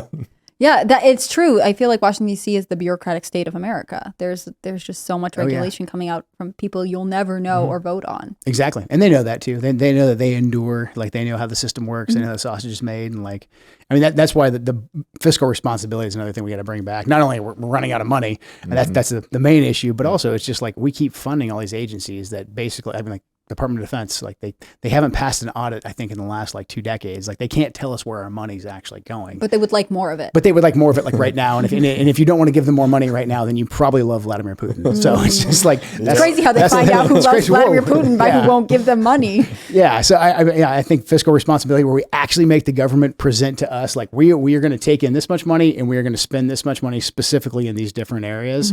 I don't feel like that should be something that you need a special decoder ring to figure out. So if and when you go to Congress, is this what you see yourself pursuing? Like, what do you see as being your biggest objective, or where do you see yourself? Look, I think the fiscal issues are massive. The debt crisis, I think, is very real. And number one, I think that affects people's everyday lives. Like, I mean, people are having a month of their wages stolen by inflation. So we've got to figure that out. We've got to get back to being energy independent. We've got to be fiscally responsible. We have to stop printing all that money just to make sure that people can actually have a decent standard of living. But also because I think that's one of our biggest national security threats right now. If you look at everything that China's doing on the world stage to erode the power of the dollar, what they're doing right now with OPEC, killing off the petrodollar, this is a major threat. If we lose our status, or if our status as the prime reserve currency holder is even eroded, that's basically all we export right now is dollars because of what we've done for our manufacturing base. So we've got to get serious, I think, about fiscal responsibility. I think that's absolutely essential. And then also, I think securing the border, the crime, I think that's massive. Yeah. And then rolling back government regulation and then protecting kids, I think is huge. Yeah. Do you see anything that you could possibly have a bipartisan deal with people on the other across the aisle? Like, is there any avenues you can see work with them? You know, Matt Gaetz has made some pretty impressive, I think, headway with getting the Democrats back to some of them being a little bit more anti-war. Right. The war powers resolutions that he's put forward, I think, have been really, really important. Yeah. My Democrat opponent, who never served a day in her life, she voted to keep our troops in Syria, and then like not a month later, we lost an American contractor to hostile fire. We just had a helicopter crash there where we had to have 15 service members evacuated. And so it's like, I think there's just this groupthink right now in the Democrat Party where they've become the war machine very much. And there's still enough Republicans that are part of it too. For sure. So I think that there's some good bipartisan cooperation we could have on, hey, like let's form a coalition, and it might be like the far right and the far left, like where we come together and just say, hey, we're going to stop funding the war machine. We're going to hold them accountable. Yeah. I think that's huge. I think there's some potential if we could get them back to some of their populist roots of like, hey, let's do the right thing for the American workers, you know? Like, it's going to be hard, though. I don't think it's going to happen overnight. I think things are very polarized right now. Yeah, I agree. Would you join the Freedom Caucus if you... Yeah. I would. Yeah, I was endorsed by the Freedom Caucus last time. And, okay. You know, hopefully I'll be endorsed by them again this time if they're watching. But yeah, I would definitely. Those are the types of guys That's where you see yourself. aligned with, yeah. Is that helpful, like going into Congress, kind of seeing where your allies are? Yeah, I think so. I mean, you want to know who's 100% ideologically aligned with you, and then who the other guys are. You're going to have to compromise more and more, bring them over to your side.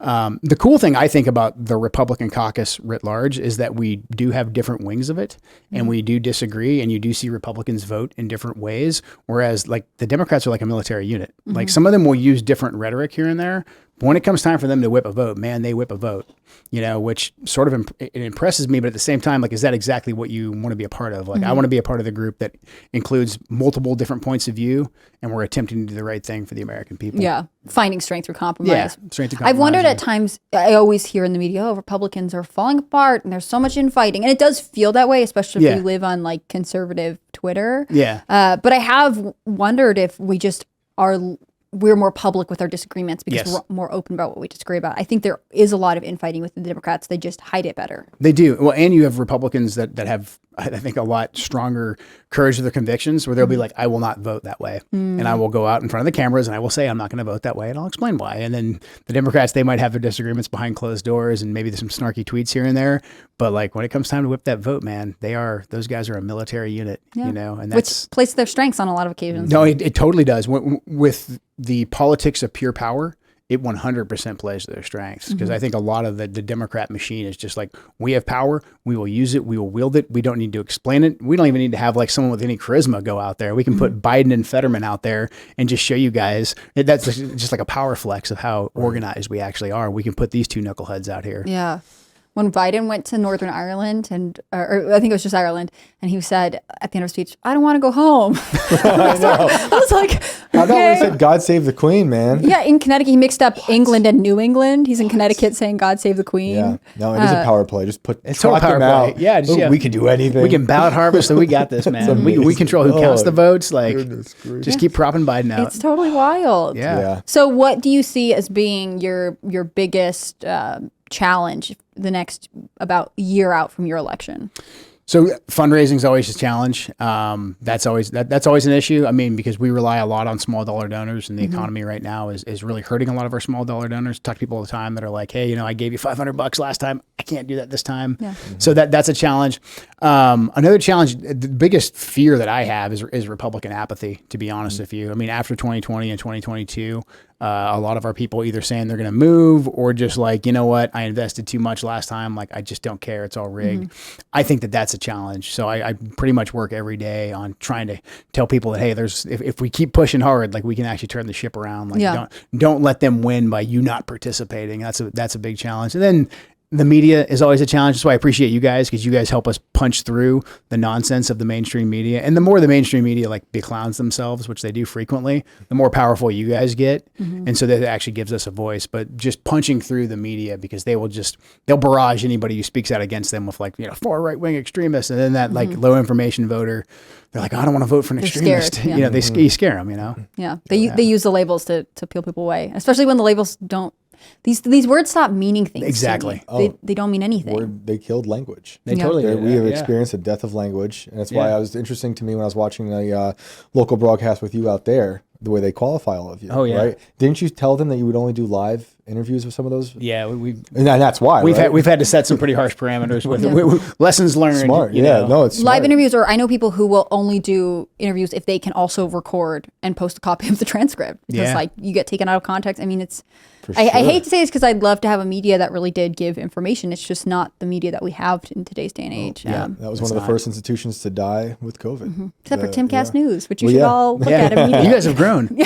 We have. It's been a wild ride. But okay, so I have to ask, it is a major election year. Who are you voting for in 2024? President Trump. Yeah. I'm a Trump guy. Happy to tell people why. I mean, basically kind of outlined it, especially with the foreign policy.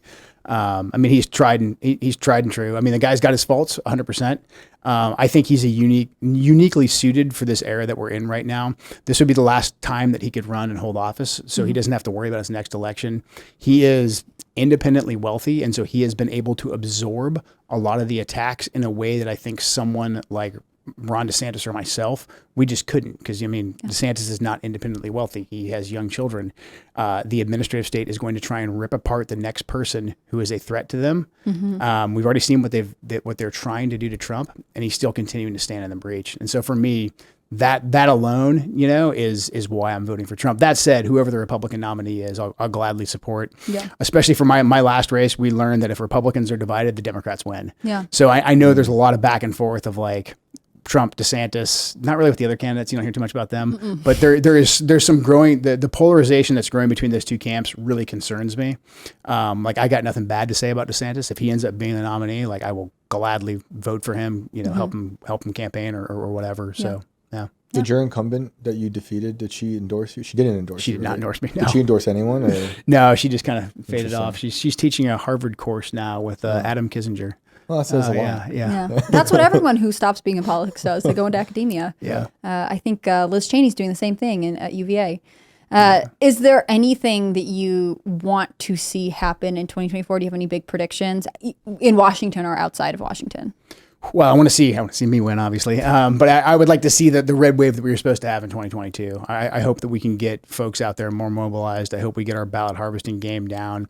I also want to see us, hopefully, and this is probably more of a national Republican thing, I want to see us be more prepared for legal challenges. The Democrats are really good at election fortification, as they call it, and they've already started a lot of it, like in New York. Right now in Washington State, they're trying to get rid of signature verification because it's not bad enough that we send out ballots. Now we want to get rid of signature verification. So I think we need to be much more prepared to wage lawfare, so that we don't have to just accept a loss that we know there might have been some shenanigans on the backside. But I think the Republican unity and the mobilization is absolutely key in 24. Yeah. And are you feeling good about it? What are the early signs from someone who's on the campaign trail? I feel good about it. I mean, I've already gotten 4 county level endorsements. That wasn't happening at this time last cycle. The counties were like really kind of divided on which Republican candidate to support. I think everybody realizes now the unity is a big thing. And then everybody from like the local county levels all the way to the state levels and the national levels, they're talking about ballot harvesting. I've been to multiple events now where we actually have activists come in.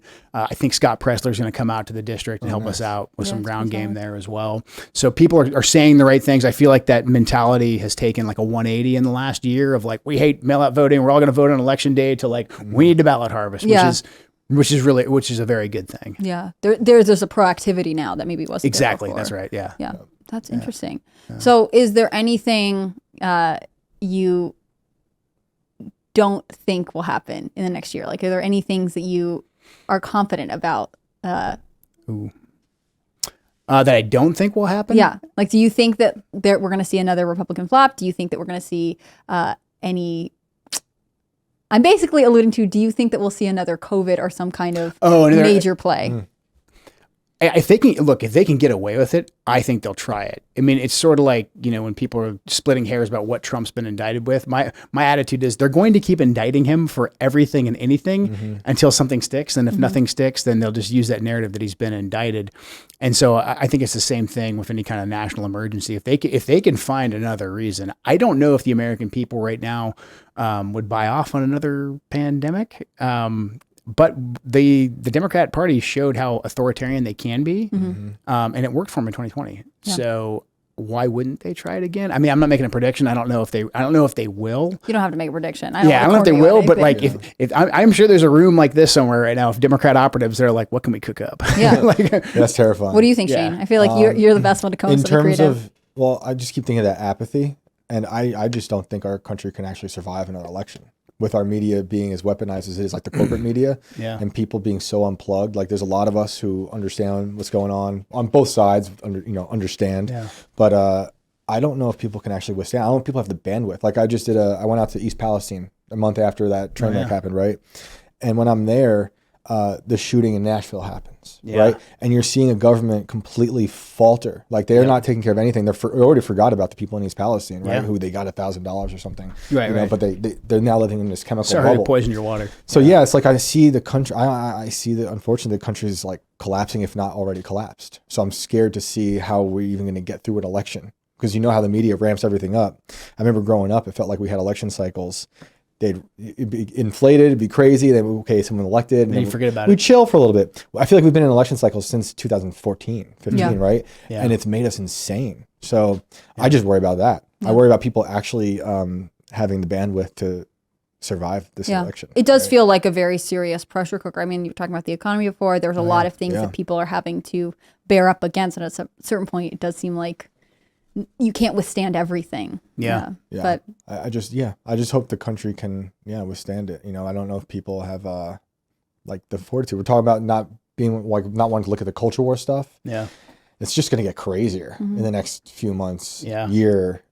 So hopefully they can find a way to look at it. Do you think there are positives though? Like, if we're saying culture war stuff, we're starting to see Save Women's Sports Act proposed in at least every state. We'll see these boycotts that are actually proven to be effective. Do you think there is? Are you optimistic or are you pessimistic? I'm thinking Shane is pessimistic. I'm psychotically optimistic. Really? Always. That was a pretty pessimistic statement. I think as dark as it gets, it will test you as an individual, and it will test the country, and at some point it'll bounce back. I might not get to see it, If I'm doing my best so that my kids can, and hopefully their kids can. So you have to be. Yeah. I think if you buy into the pessimism, you're done. Yeah. Like there's no future in that. So If the situation was hopeless, the propaganda wouldn't be necessary. Yeah, And that's I mean, true. they are definitely concerned, I think. They being like just the government apparatus in general, but especially the far left wing, like they're concerned that people are waking up. I think they did overplay their hands with COVID. I mean, they got lucky, I think, this last cycle because I think Republicans got cocky and kind of got lazy.